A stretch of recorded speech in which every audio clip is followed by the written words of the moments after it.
Bem, boa noite, pessoal. Só um recado para quem não se inscreveu no canal ainda. Se inscreve aí, não custa nada, né? E ajuda que eu continue postando mais vídeos. A aula de hoje, pessoal, é sobre lesão celular e morte celular.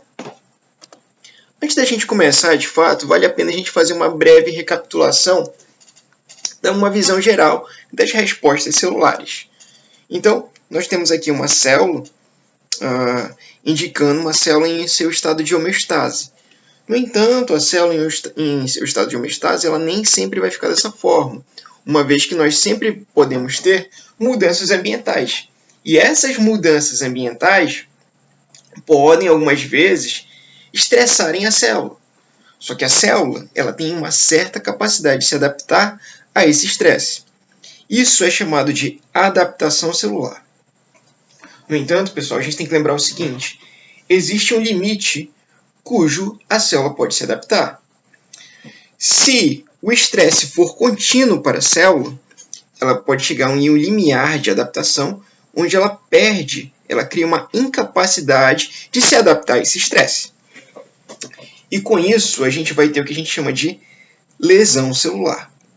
Outro mecanismo de se direcionar a célula para uma lesão celular é quando a gente tem um estímulo que ele é altamente nocivo para a célula. Então, a célula, em contato com esses estímulos nocivos, ela nem vai ter chance de se adaptar, ela vai ser logo lesionada.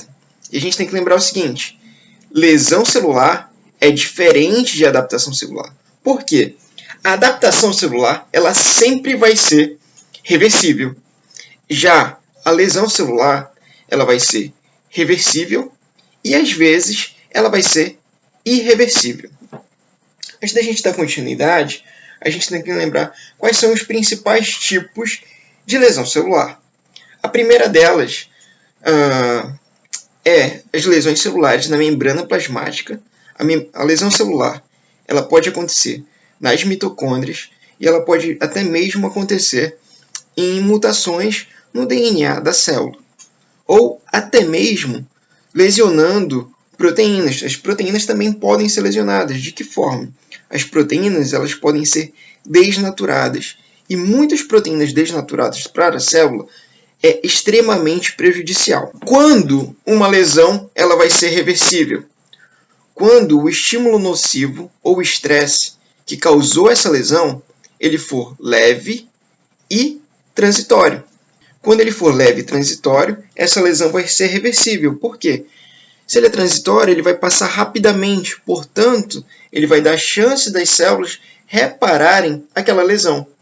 Por isso, as células conseguem voltar no seu estado de homeostasia, no seu estado normal. No entanto, pessoal, quando esse estímulo nocivo ele é intenso e progressivo, é quando nós teremos uma lesão celular irreversível. O que é a lesão celular irreversível? É quando a célula ela é direcionada para a morte celular. E na aula passada a gente viu que existem dois tipos de morte celular: a necrose e a apoptose. A principal diferença das duas é que na necrose nós observamos processos inflamatórios. No entanto, na apoptose nós não observamos esses processos inflamatórios. Então, vamos dar continuidade. Aqui a gente tem uma visão geral das mortes celulares. E quais são as mortes celulares que eu falei que existem para vocês? Existe a apoptose e existe a necrose. Quais são as diferenças das duas? Aqui, pessoal, a principal coisa que a gente tem que ter em mente das diferenças entre a apoptose e a necrose são suas causas. A apoptose ela geralmente vai ocorrer quando a gente tem lesão nas proteínas, a gente tem lesão ou mutação no DNA, ou até mesmo parada dos sinais de sobrevivência para a célula. Quando a gente tem algum desses três fatores, a célula vai ser direcionada para a apoptose. Uma das principais coisas que a gente vai observar na mudança morfológica das células é a condensação da cromatina e a formação de bolhas na membrana plasmática. Posteriormente a isso, nós temos a fragmentação celular. A célula ela começa a ser aqui, fragmentada. E detalhe, Quando a gente observa o núcleo e até mesmo as organelas dessa célula, ela começa a ser consumida, digerida. O núcleo da célula começa a ser degradado e também fragmentado. Essas bolhas que vão formando aqui na membrana plasmática, elas vão dar origem ao que a gente chama de corpos apoptóticos. E esses corpos apoptóticos, eles posteriormente são fagocitados pelas células fagocitárias, principalmente macrófagos. E os macrófagos, pessoal, eles fagocitam esses corpos apoptóticos justamente no intuito de reaproveitar o conteúdo citoplasmático dessas células, que são o quê? Lipídios, proteínas, carboidratos e até mesmo nucleotídeos que restaram, que está entrando, na verdade, em apoptose. A gente não observa processo inflamatório aqui na apoptose. Detalhe, a apoptose ela pode ser fisiológica ou patológica. Agora, bora ter uma visão geral aqui de necrose. Bem, quais são as principais causas de necrose? A hipóxia, pessoal, pode levar à necrose. Toxinas podem levar à necrose e até mesmo traumas físicos e infecções também podem levar uma célula à necrose. A célula, ela vai ser, na verdade, lesionada reversivelmente se o tipo de lesão que ela sofrer for devido a um estímulo nocivo leve e transitório. Se esse estímulo ele for leve e transitório, a célula vai ter chance de recuperação. E quais são as primeiras coisas que a gente começa a observar aqui? Bem, principalmente quando a célula está em um estado de hipóxia, pessoal, a gente vai ter na célula uma queda muito rápida na produção de ATP pelas mitocôndrias. Uma vez que a gente tem uma queda muito rápida na produção de ATP pelas mitocôndrias, para que o ATP é utilizado na célula? Basicamente, ele é utilizado para tudo, principalmente no controle de íons. A gente tem aqui na membrana da célula uma bomba de sódio e potássio e ela fica controlando os íons sódio e potássio de dentro da célula. E detalhe, essa bomba de sódio e potássio ela é dependente de ATP. Então, se o ATP está caindo devido à falta de oxigênio para a célula, o que vai acontecer é que ela vai parar de funcionar. Se ela para de funcionar, a gente vai ter um influxo de sódio e um efluxo de potássio dentro da célula. A gente vai ver isso mais detalhadamente mais à frente, inclusive no próximo vídeo. Só que tem um detalhe. Quando o sódio entra para dentro da célula, ele leva junto a água. E com isso, a gente tem um desequilíbrio osmótico. E com esse desequilíbrio osmótico, a gente tem um processo de tumerefação da membrana plasmática, onde a membrana plasmática vão formar essas bolhas bem grandes aqui, que vão causar o que a gente chama de perda da integridade da membrana. A membrana aqui, ela vai perder sua integridade. E detalhe, não é só a membrana plasmática que perde a integridade na necrose. Aqui no interior da célula, nós temos os lisossomos. Vocês lembram quais são as funções dos lisossomos? Sim, os lisossomos têm função de digestão. Portanto, dentro dos lisossomos, a gente encontra enzimas digestivas. Como não é só a membrana plasmática que está perdendo a sua integridade, mas sim todas as membranas citoplasmáticas, ou seja, todas as membranas das organelas, inclusive a membrana dos lisossomos, o que acontece é a ruptura dessas membranas. Se acontece a ruptura dessas membranas, o que vai acontecer é que os lisossomos vão liberar o seu conteúdo. E qual é o conteúdo dos lisossomos? Enzimas digestivas. Portanto, essas enzimas digestivas, pessoal, vai começar a degradar todo o conteúdo citoplasmático. O núcleo da célula vai ser degradado, porque dentro dos lisossomos tem proteases, lipases, enzimas que degradam carboidratos e endonucleases, que são enzimas que vão degradar o DNA da célula. Então, tudo começa a ser degradado. Como a membrana ela vai perder sua integridade, e a gente tem a produção inclusive de lipases, a membrana da célula vai se romper. E o que vai acontecer aqui é o seguinte: com o rompimento da membrana da célula, a gente vai ter o extravasamento do conteúdo citoplasmático para o espaço extracelular. Pergunta para vocês, é normal a gente ter resto de células fora da célula? Não, com certeza não é. E é por isso que quando o nosso corpo detecta esses conteúdos citoplasmáticos fora da célula, várias células de inflamação começam a formar um processo inflamatório adjacente ao tecido que está sendo necrosado. E é por isso que na necrose a gente vai observar os processos inflamatórios. Vocês podem se perguntar o seguinte, por que isso é importante para a gente? Por que isso é importante para a gente? Bem, a gente tem que ter em mente o seguinte, as células elas são diferentes. A gente tem as células do coração, por exemplo, elas são totalmente diferentes da célula do fígado. Por quê? As proteínas citoplasmáticas do coração são diferentes das proteínas citoplasmáticas do fígado. Portanto, se a gente tem um infarto do coração, o que a gente vai ter? A gente vai ter o extravasamento das proteínas citoplasmáticas do coração, das células do coração, que são os miócitos cardíacos. Se essas proteínas saem para o espaço extracelular, elas podem cair na corrente sanguínea. Se caem na corrente sanguínea, nós podemos detectar por vários exames as proteínas de marcadores de infarto cardíaco. É por isso que uma pessoa que está infartando, ela faz exame de sangue, para justamente detectar essas proteínas que extravasaram da célula dos miócitos cardíacos e, portanto, caíram na corrente sanguínea. E detalhe, a gente consegue, inclusive, monitorar essas proteínas ao longo do tempo e saber há quanto tempo esse paciente está infartando. Então, esse conhecimento é muito importante para a gente da área da saúde. Então, bora lá. Bora seguir em frente. Aqui, pessoal, a gente tem continua tendo uma visão geral das lesões celulares, só que aqui a gente vai focar na diferença entre a necrose e a apoptose, sendo que aqui a gente tem a apoptose e aqui a necrose. A primeira diferença delas duas é o seguinte, na apoptose, nós não observamos a perda da integridade de membranas. Já na necrose, nós observamos sim a perda da integridade de membranas. Outra diferença é que a apoptose ela pode ser fisiológica ou patológica. A necrose ela é apenas patológica.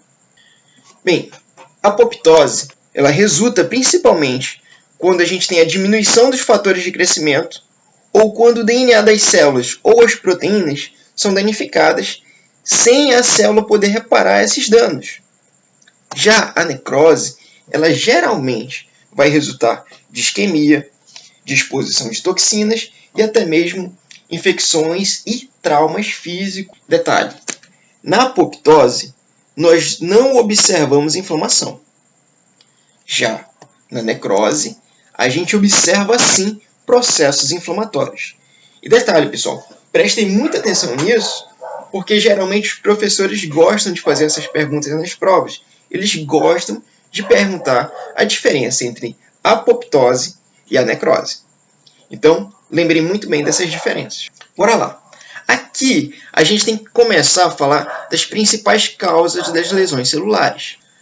A principal causa de privação de oxigênio nas células é, de fato, a isquemia. E ela está muito correlacionada à formação de placa de ateroma, por exemplo. Aqui nós temos uma artéria coronária normal, uma artéria coronária parcialmente obstruída e uma artéria coronária quase totalmente obstruída aqui, ó, com 85% de obstrução. E a placa de ateroma, para quem não lembra, ela é formada justamente pelo acúmulo de gordura na camada interna dos vasos sanguíneos. A formação de placa de ateroma, principalmente aqui, ó, na artéria coronária, é uma das principais causas de infarto cardíaco.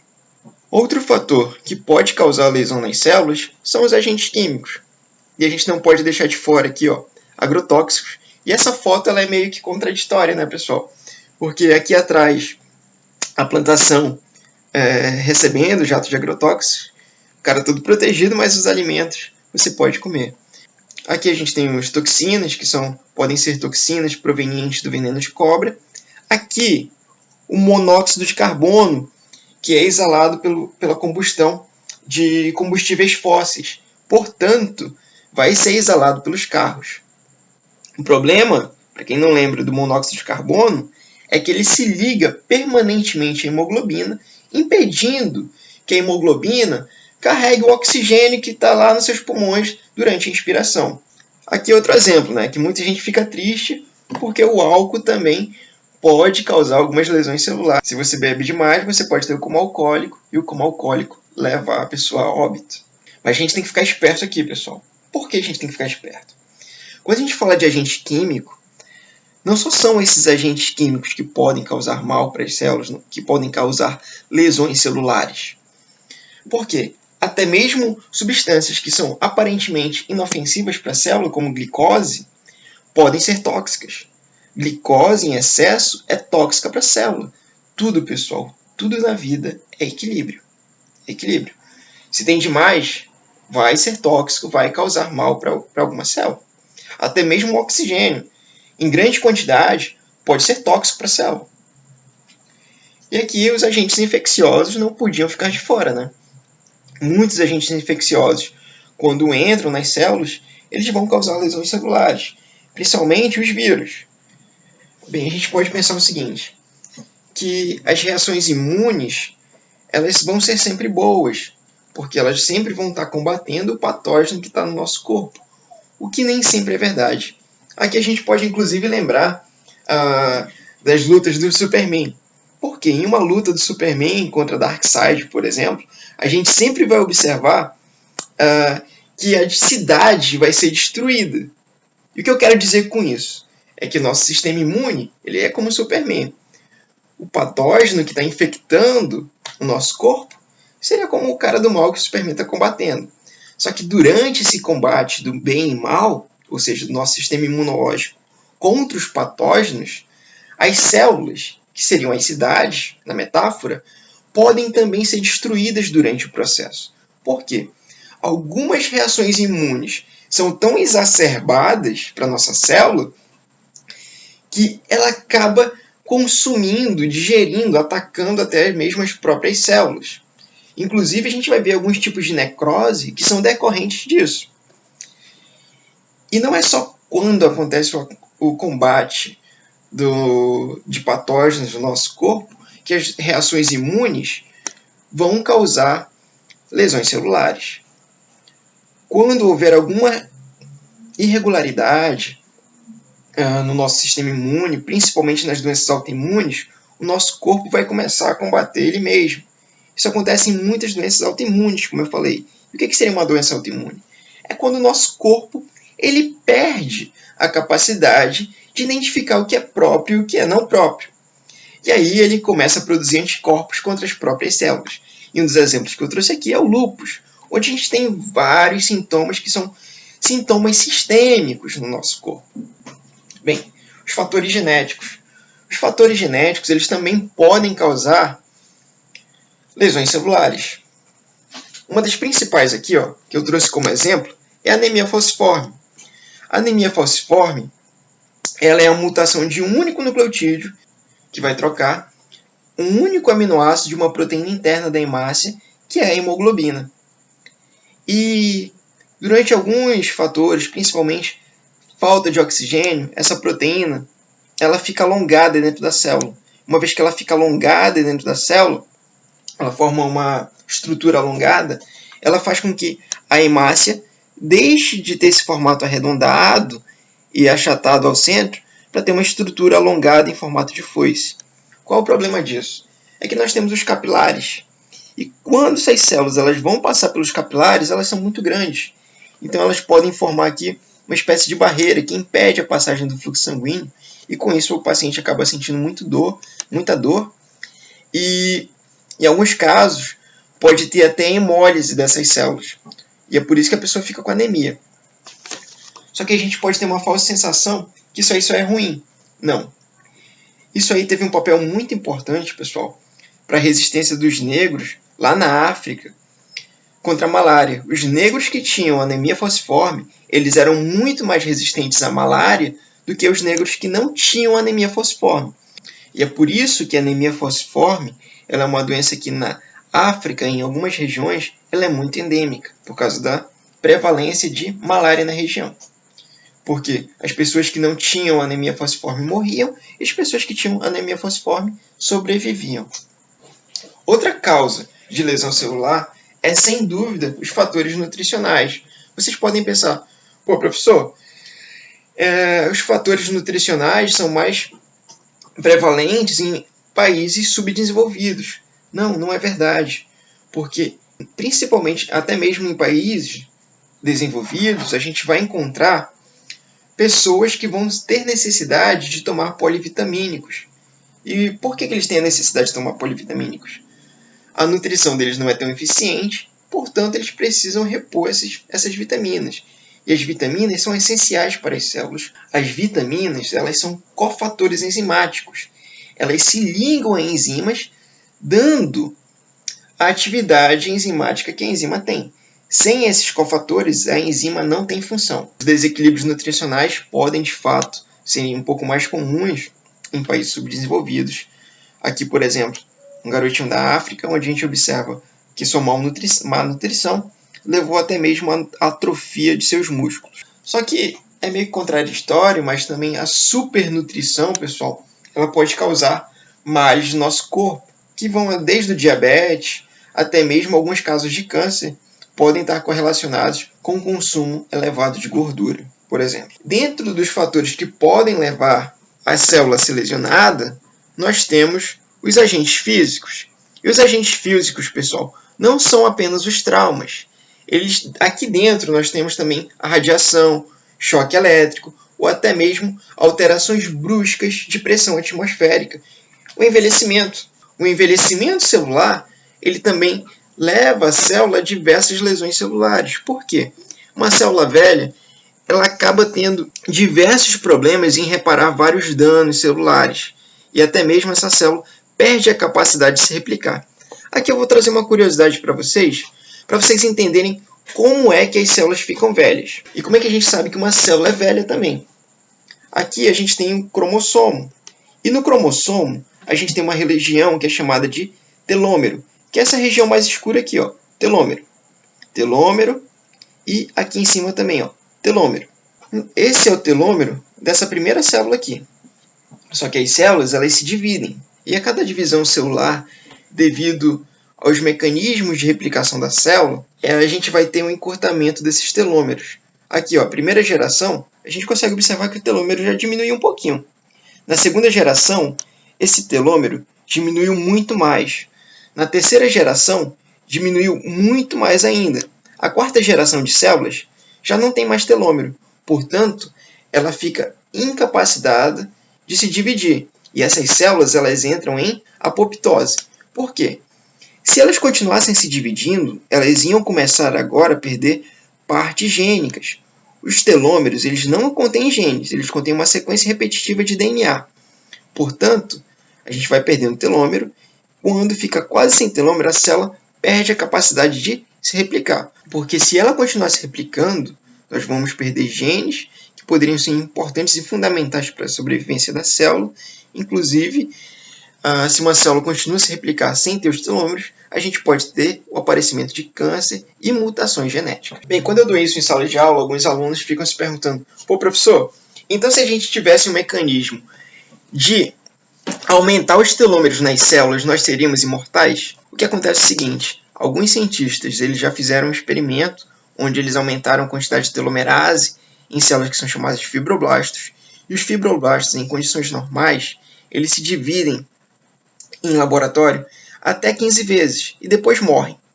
Já esses telômeros modificados em laboratório, eles tinham telomerase a mais, que é uma enzima que aumenta os telômeros nas células. Eles passavam a se dividir quase indefinidamente. Só que quando chegava lá pela 30ª geração de células, 30ª replicação celular, os cientistas observavam que esses fibroblastos agora, eles passavam a ter características de células malignas, ou seja, células cancerígenas.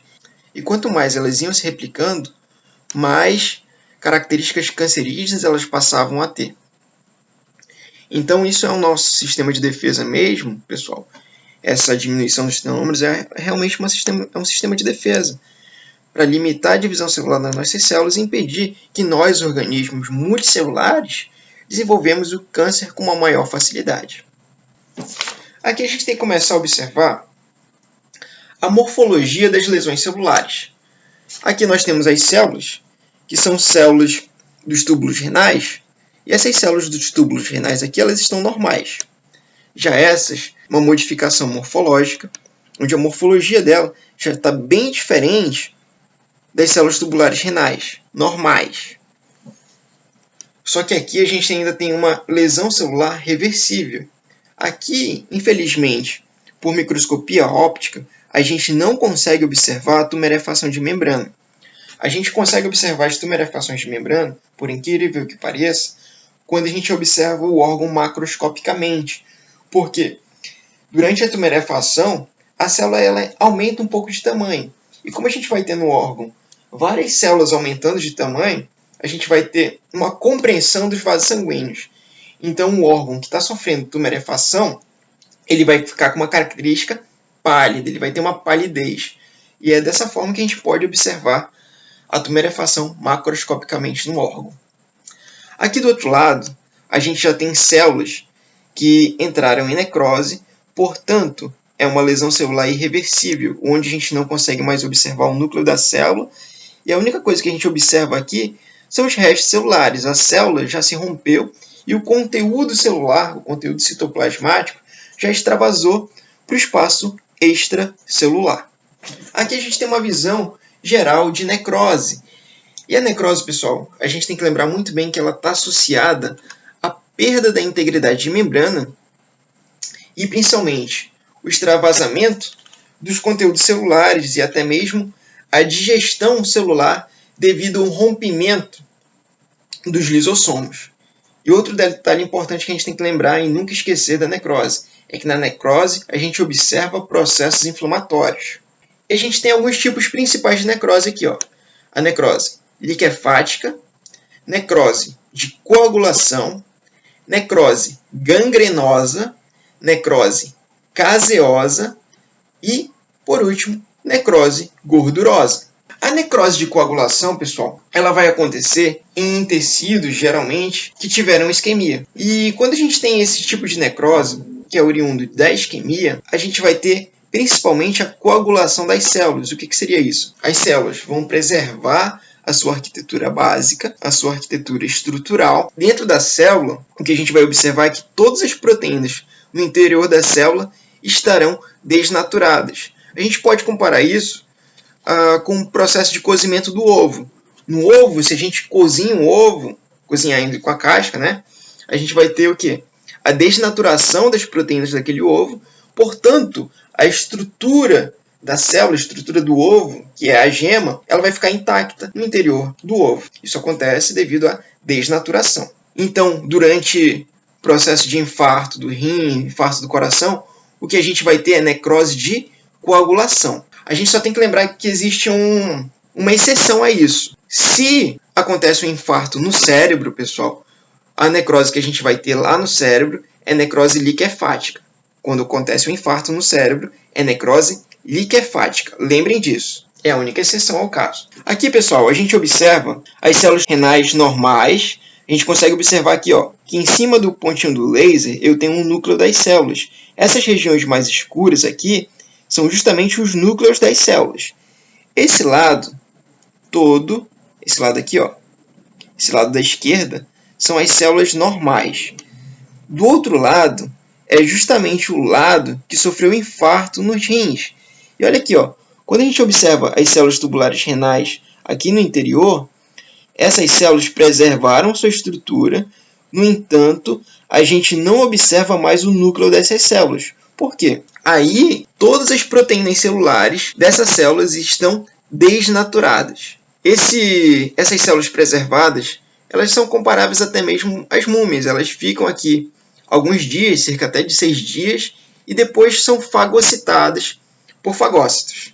Bem, como eu falei para vocês, no cérebro, quando ocorre a isquemia, a gente vai ter uma necrose liquefática. Mas o cérebro é o único caso que tem necrose liquefática devido à isquemia.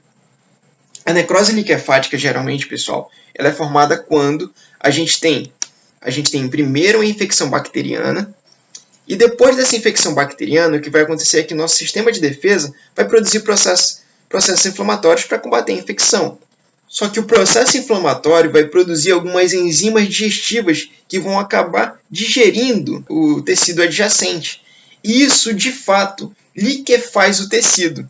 Por isso que é chamado de necrose liquefática, porque a gente observa liquefação dos tecidos. Ou seja, em outros tecidos em seu cérebro, a necrose liquefática acontece depois de uma infecção bacteriana e, ocasionalmente, infecções fúngicas. No cérebro, a necrose liquefática acontece devido ao infarto. Lembrem disso. Isso também é questão de prova. Os professores gostam de cobrar isso aí. Então, prestem muita atenção. Necrose caseosa. A necrose caseosa, pessoal, ela tem uma característica esbranquiçada e ela é característica de infecções tuberculosas.